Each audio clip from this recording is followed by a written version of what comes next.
One of the biggest requests on my channel is how to do the crack style, and in today's video, we're going to give you a step-by-step tutorial on how to achieve this effect. Welcome back everyone, and I'm really excited to show you how to draw this. Now you guys have been asking for this for a long time, so let's get to it. I'm going to be going over some art supplies that I use and some cheaper alternatives for you because not everyone has all the same art supplies that I may have. Now, I must stress that you do not skip at any point in the video because if you do, you might miss out on a couple of steps which could be very key to achieving this effect. For this effect, you'll need a fine liner, a brush pen, and for the cheaper side, I use a Sharpie fine liner. Before we tackle something a little bit more complex like Freddy, let's work on some basic shapes. If you can master doing the cracked effect on basic shapes, then doing something more complex just becomes easier. Also, these exercises will help you develop the concepts of how objects look and how they would break. To get the cracked lines, give a little wiggle or a little flick to your wrist as you're making the lines. This will give those nice little waves. Don't try to get the straight lines up and down. Just make it nice and loose and it'll come out just perfect. Conversely, don't just wiggle the pen back and forth. It'll just look really sloppy.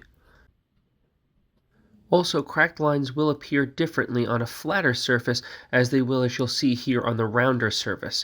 They'll be more like a spider web on a round surface, going sometimes across and sideways, when on flat surfaces they tend to kind of branch straight out like a tree. When we start inking, we like to focus only on the hard edges and the hard shapes first. Don't worry about doing all the cracks. Let's just get all the borders done first. An important thing to remember about inking is that this is just the first step. There can be many more steps. You can add as much or as little detail as you like. This is your piece, so go and have fun with it. Don't feel obligated to just trace over it just because you made it that way.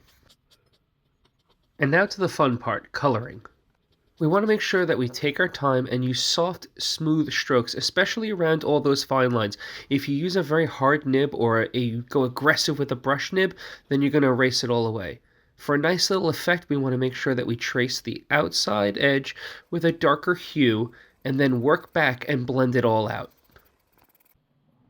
A nice finishing touch is to use a gray tone along the outside edge. It gives it a really nice dark feel, and it gives a great finish to what I think would be a hollowed out effect.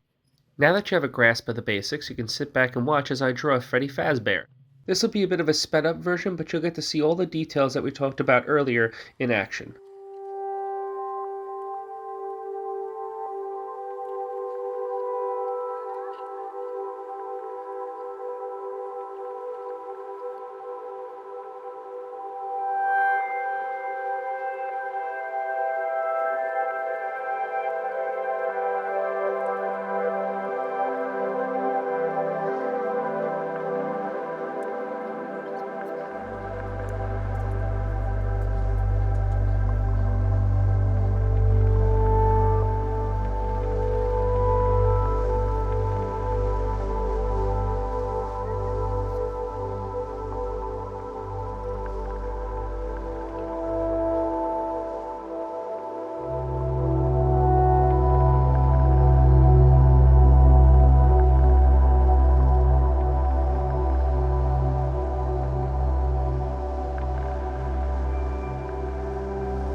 And we're finished. Let me know what you guys think. I really like the way this came out. I hope yours came out really good as well. And I hope to see you all in the next video.